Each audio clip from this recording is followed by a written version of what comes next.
Well, hello there, friends and family. So good to see you again. And as you can see, we're out in Alice.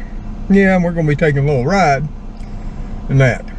I was just out here at the mailbox putting in my electric bill that I just got done, paying.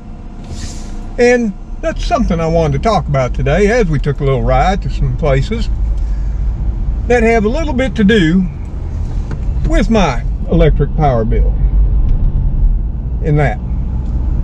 But yeah, I just got done paying it, and it was rather high. Yes, it was. And rather upsets me every time I do it. Because once upon a time, here in Alabama, we had some of the lowest power rates in the U.S. Yes, we did. But now, we have the second highest electricity rates in the U.S. and the highest electric rates in the South. So there's that. You might wonder, for my little tiny house, and for me and one cat, what did I have to pay for last month? It was $193.62. Can you believe that? Unbelievable. Yeah, and that ain't the highest one I had. Last summer, for the first time ever in my life, I saw a power bill come that was over $300. Oh yeah. And as I've been looking into things again, about the power rates here in Alabama, I did a video about Alabama power rates and all that, in early part of 2023, because they had just received 4 rate increases that were almost nearly back to back. 3 in the latter part of 2022 and another one in January of 2023.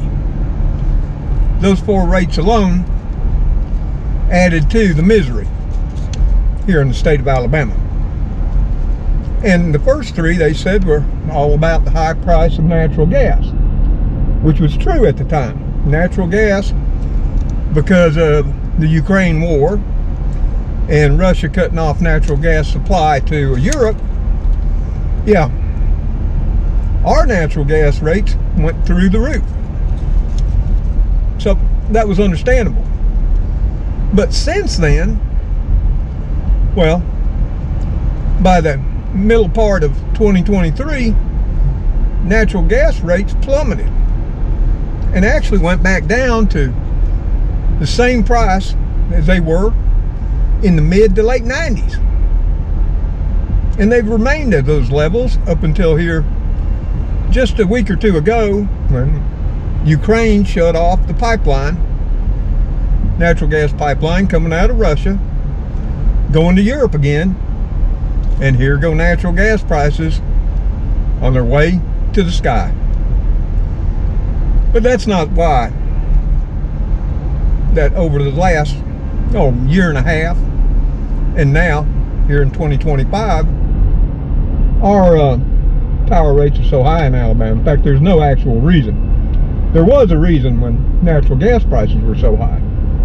But when natural gas prices came back down to very reasonable, did Alabama Power reduce our electric rates? You would think they would have, but they did not.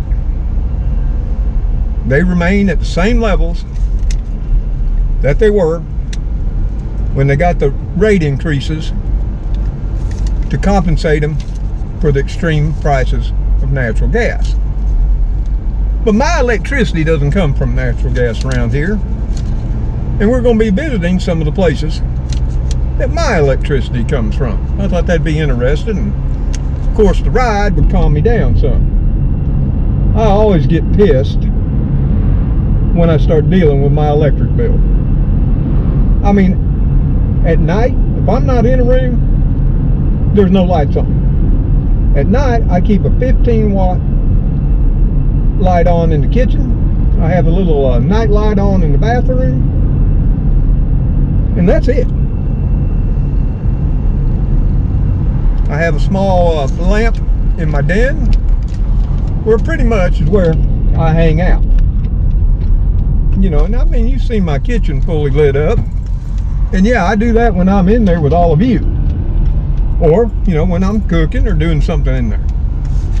But my whole house has those LED lights in it, which is supposed to save me so much money. Yeah. But when they're not even on, they should be saving me everything. So I don't understand. And I mean, this last bill said, well, I mean, just like yesterday, I was looking at my power consumption this morning while I was contemplating paying this bill. And it said yesterday I used 48 kilowatt hours. Okay? And a kilowatt is 1,000 watts. Okay? So they're saying yesterday I used 48,000 watts. Something ain't right. And hey, do me a favor and tell me, if you would, what your electricity is running per month right now and where you are. I mean, not exactly, like what state will be good enough. And you can see we're going to a hydropower plant. Yes, we are. I mean, you all have seen, we cross the Benjamin Fitzpatrick Bridge all the time. And right below it is the Thurlow Dam and the hydropower generation plant.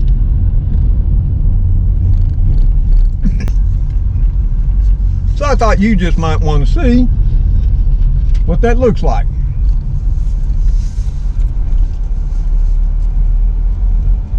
We'll be there in a minute.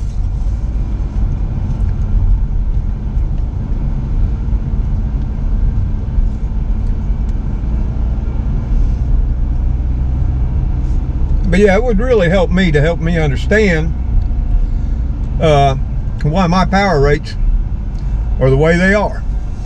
Of course, you used to be able to go up in here. That's the power generation plant right there. But we can't go up in there. So I can't show it to you. So we're going to have to turn around. Excuse me. But once we get turned around, I'll show you something else interesting. And a lot of the reason they got those gates there and you can't go up in there with permission without permission anymore is, of course, because of security. But what you're looking at right there in front of you is what used to generate power for the old mill you saw as we were coming down this way. Yep. Inside that brick building that you just saw was where the water wheels that used to turn the leather belts that ran up to the cotton mill and operated that whole entire mill. Surely did. But yeah, I was going to take you down there and just sit in the parking lot, because you used to be able to go right through there and there wasn't no gates. But yeah, I admit it's got a little crazy now. So they've had to, you know, take precautions. But let me tell you something about that dam. And you can't see it through there, but you can see the Benjamin Fitzpatrick Bridge, and you can also see the old mill bridge. Yeah, that used to be the only bridge. And what you might want to know is, during its use, which it was constructed by the mill, you had to pay. It was a toll bridge. And you can find instances where it was 4 cents to walk across it, and then so much more if you had a wagon with 1 horse, a wagon with 2 horses, you know, stuff of that nature. And of course, that's how the train got across to the mill too. And that's mill, went over to mill number 2 and mill number 3. And what we drove past coming down here was mill number 1. And that's what Tallahassee used to be, a mill town. Till in 2004, our mill shut down. But the Thurlow Dam, and of course Thurlow hydropower plant, produces 0.81 of a megawatt, or 810 kilowatt. And what my power bill says, I'm using 48 of them. I don't know. If you can tell me what your house uses per day, how many kilowatt hours, and see, a kilowatt hour is 1,000 watts being used per hour. And it's not that I'm using 48,000 watts an hour. That was total for the 24 hours. You know, all that. I know it can be complicated. And Thurlow Dam was put into commission in 1930. Think about that. And not only when you think about Thurlow Dam being that old, I mean, think about that. It's 95 years old. Yeah. And we still depend on it every day to generate power for our homes and businesses and our industry. Thankfully, it's hanging in there. But yeah, 95 years old. Unbelievable. But I was hoping to show it to you, but that's not the case. But I know one I can show to you, because I was going to go there anyway. Because you can see this is just a short ride from my house, you know, to the dam. You can look at the old power building as we come up the hill here, and of course you can see what's left of mill number 1, the cotton mill. At least most of its walls are intact, where I think I've showed you before, mill 2 and mill 3. Yeah, that caught fire and all collapsed. But that mill you're looking at right there, what's left of it, which is just the outer walls, yeah, that's why Tallahassee is here. And if I pull right, I can show you the dam.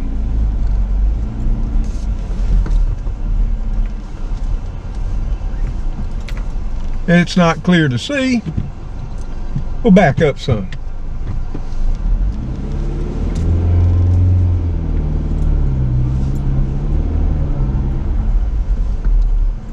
Well, there you can. Sort of, you know, through the vines on the fence and past the magnolia tree and under the Fitzpatrick Bridge, you can see the dam. And something else to note, the Thurlow Dam there was built on the Great Falls. The Great Falls of Tallahassee, which the Native American spelling for Tallahassee was T-A-L-S-I. So they built it right on top of the Great Falls. That became its foundation. And I have seen old pictures of what the falls looked like before the dam, and they were quite magnificent. In fact, some referred to the Great Falls of Tallahassee as the South Niagara Falls. It was that majestic, especially during the rainy season. So that's about all of that.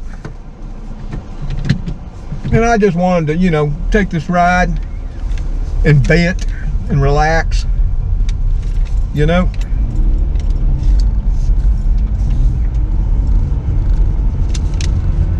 And that's what I'm doing. It would be nice if we could, you know, restore that old mill. That was the plans at one time before, you know, the roof got in bad shape. Portions of it collapsed.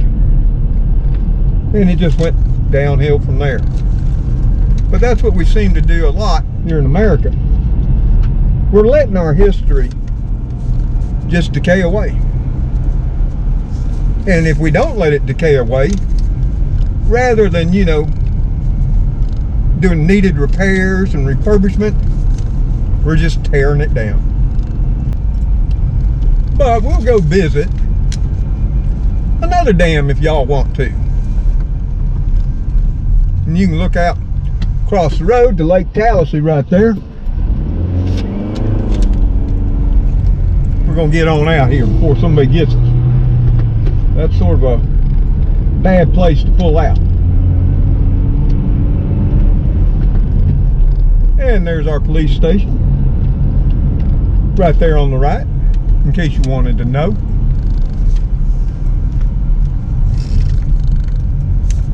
And we're going to head on here. Notice to the left, Restoration 49. Coffee and Customs. Seems like it's doing a fairly good business for this time of day. There's our fire department, which is an all-volunteer fire department, I might add. Yes, it is. They don't get paid, but they do get fed. And there are volunteers on duty there 24/7, just like a regular fire department.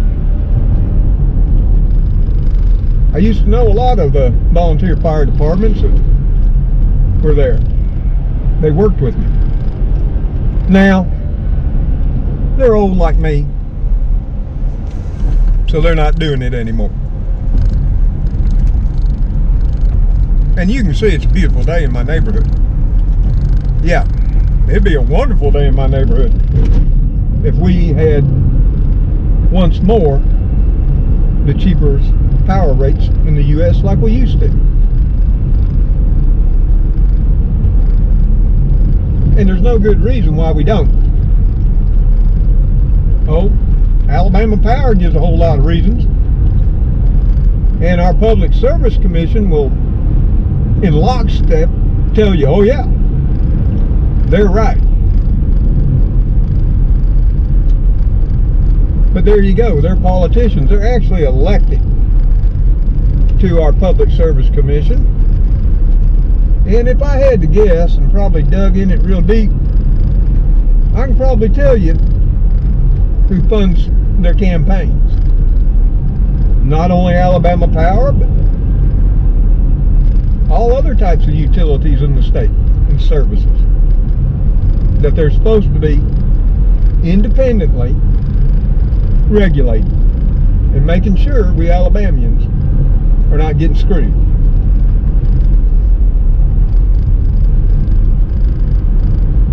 I mean, come on. Hydropower is still the most economical way there is to generate power in America. I mean, solar and wind, they're getting right down close. But there's one thing about a dam. Once you put that sucker in, you don't got to work on the dam much. Solar panels need to be cleaned all the time. Did you know that? Because if you don't keep them clean, their generation starts to go way down. Yes, it does. You can look all this up. And of course, solar doesn't work when the sun goes down. And then there's wind. I mean, the turbines will turn day or night. That is true. But if the wind ain't blowing, the turbines don't turn too. And of course, with hydropower, if you're suffering through a drought and the reservoir runs too low, that, you know, there's no water left to run through the turbines, yeah, a hydropower plant can shut down as well. And that's what people say. And now in America, not only does anybody want to build a new hydropower plant and dam, but there's a whole lot of youngins that want to tear them all down so the rivers can run free. And in a, a perfect world, in a utopian state, yeah, you could do that. And maybe if they live long enough, that'll happen. Who knows?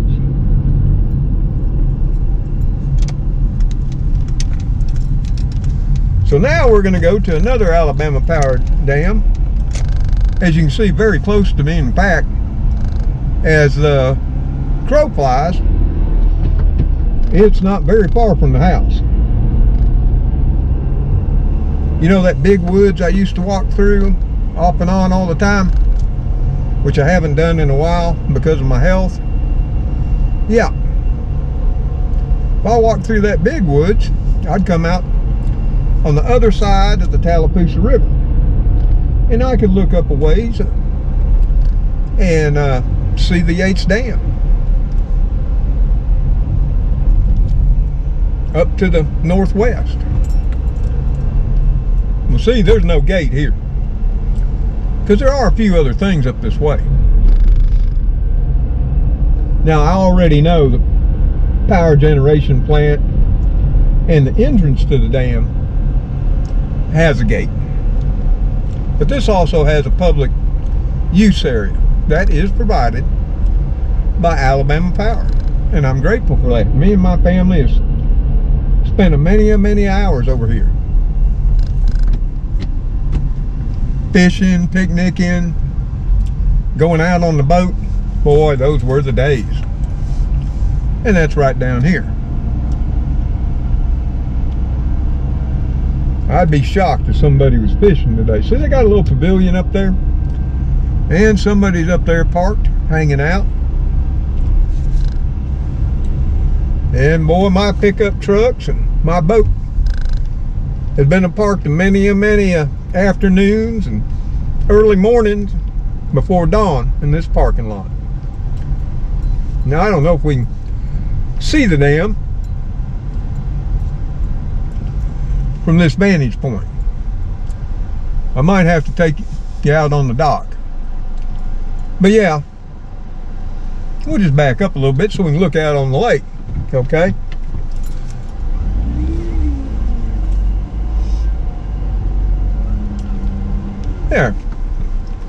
There you go.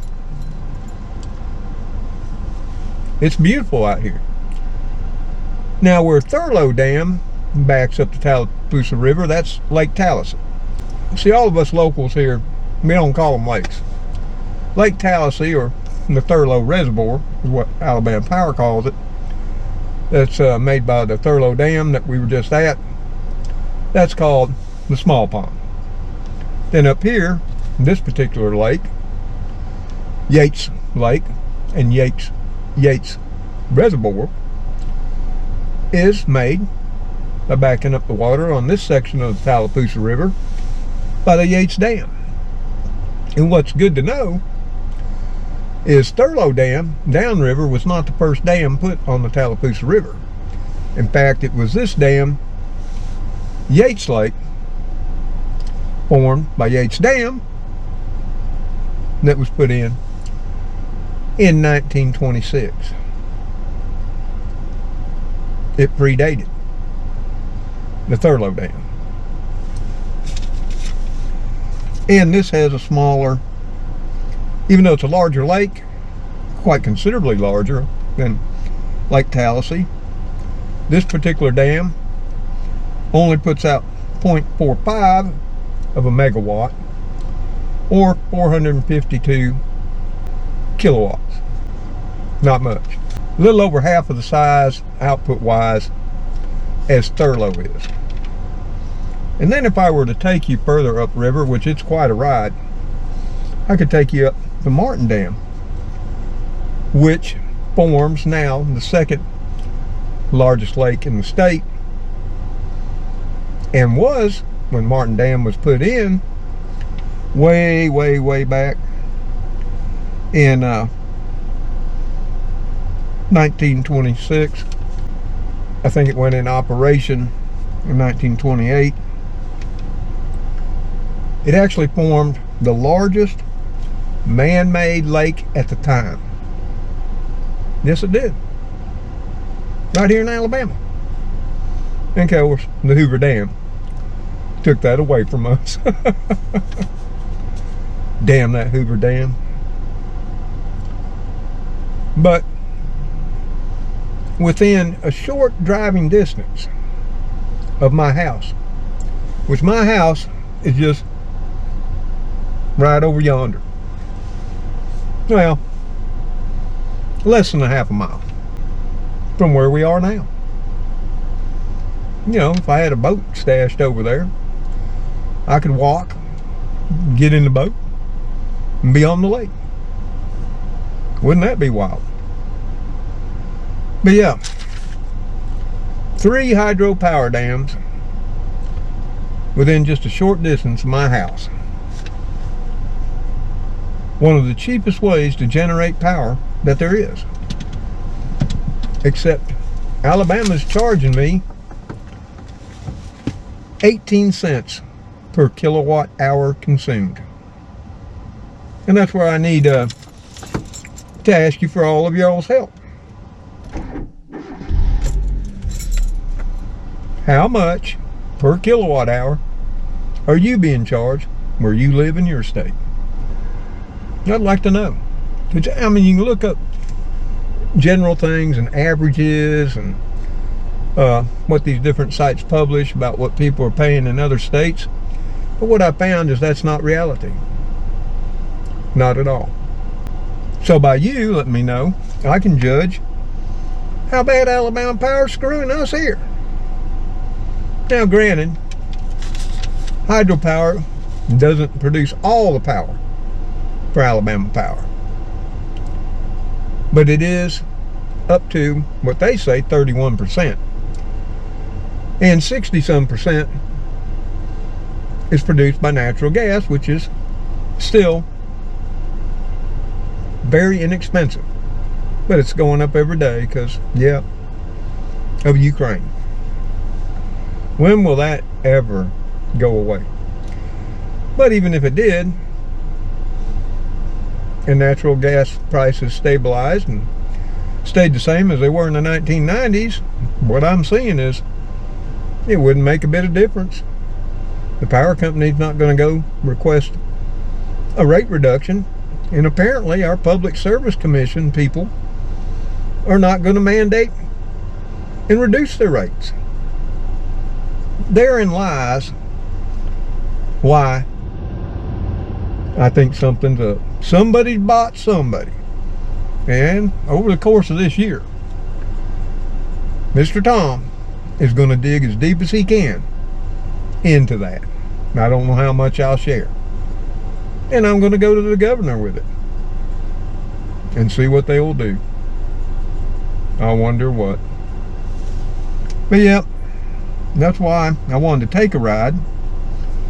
I wanted to take a ride, let my mind wind down, and talk about this a little bit with all of you.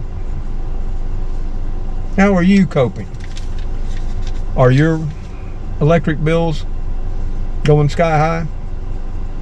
And here's another kicker for us. They've already said here, in the first part of this year, sometime this month, Alabama Power is going to raise our rates by another, I had it wrote down here some, 4.8%. But you know what they said? It's only going to be 4.8% on average to the residential customers. Yeah. For what? They're blaming inflation. But I'll tell you this. Over the course of 2022, 2023, well, it started in 2021, even before the rate increases, Alabama Power bought every last share of their common stock back off the market. Every last one. So they don't even have to report their earnings. profit or loss, or anything to the SEC. They don't got to file an annual report no more. You can't find out anything past 2021 because they don't have to. They're now, for all intents and purposes, like a private company, except they are part of the Southern Company, a large power conglomerate. Imagine that. It owns Georgia Power and other utilities and what have you. And the only thing you can find is what the Southern Company, which is a public company and has stock and it's traded on the market, only, what they report. So as far as transparency and all that goes, well, there ain't much of that. And I've been seeing that happening a whole lot. Well, my plans for this ride was I was going to take you over and show you, the Thurlow Dam. Well, that didn't work out. And of course, we can't really see the Yates Dam from this vantage point that we can do in the car. I didn't, remember or realize all that.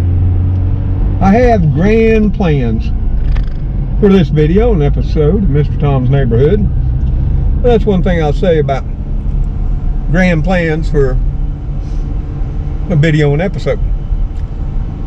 Sometimes, more often than not, they just don't work out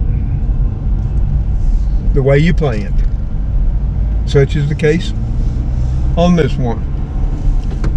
But the whole purpose of the ride was to calm me down, because I get so agitated and frustrated with everything.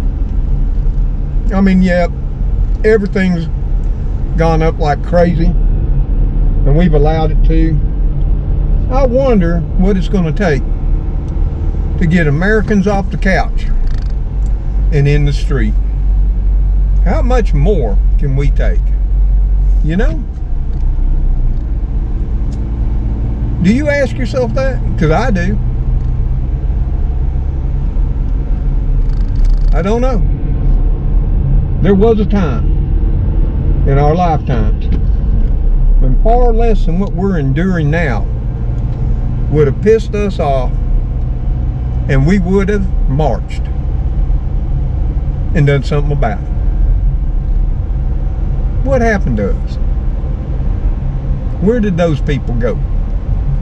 Well, one thing is those people are now old. Right, y'all? So, yep.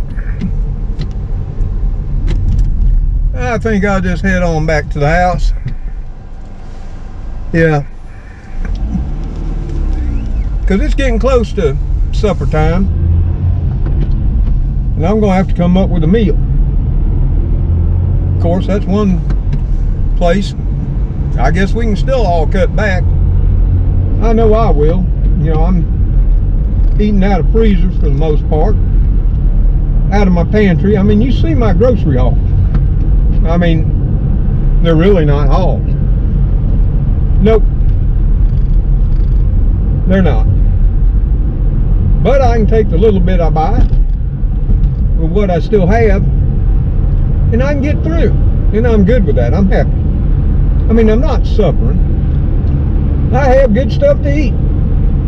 And there are times when I share it all with you. Yes, I do. When I think you might want to see it. And I was thinking about something tonight, since I just paid this electric bill. And it's not that I couldn't pay it, and that. It's just it pisses me off. There's no reason for it, except corporate greed. I mean, my God, when you got so much money coming in that you can buy every share of your stock back, and that's another thing I've been seeing so many companies doing since this inflation has spiked. You got to understand where this money is going. It's not vanishing. It's going into somebody's pocket. And those somebodies are the companies and corporations that I'm telling you are ruling this earth. If you think it's the government doing it, I disagree. It's the corporations that make up the majority of the contributions to their campaigns and our politicians' pockets. And you can say, well, that can't be because they passed a law that says they can only donate so much. Yeah, Congress passed that law where a corporation cannot directly donate to a politician but so much. But right after our politicians passed those laws, that's when we saw the rise of political action committees. And it's those who, there are no laws against donating all you want by whoever you are. Corporations can dump millions, billions into political action committees, and they can fund the candidates they choose. Chew on that one for a while. And when you do, you can see who's pulling the strings and who's ruling us. Yep, this has been a rant day. And I thought maybe I shouldn't do a video, but I'm trying to do one most every day. But this ain't about whining and crying. I just want to know, because I don't think this is right. And the only people I can really ask anymore is all of you, my friends and family here in our neighborhood. And there are people who watch my channel that live right here in Tallahassee and in the state of Alabama, and they pay their bill to Alabama Power too. So I want to know if my bill is abnormal or in comparison to what my neighbors are paying, so I can dig deeper into why it's this way. But that's enough of the rant for today, and if you don't like it, I'm sorry. It's just how I felt. And this is real life. See, that's what I do. If you tune in to Mr. Tom's channel, yeah, most of the times you get a peaceful and relaxing atmosphere. But Mr. Tom just wasn't feeling too peaceful today. No, he wasn't, because he thinks he's getting screwed.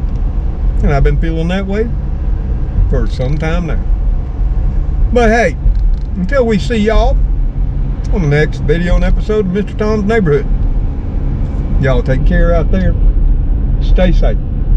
May God bless you all as you bless others in your life. You know we love you all for stopping by. Goodbye for now.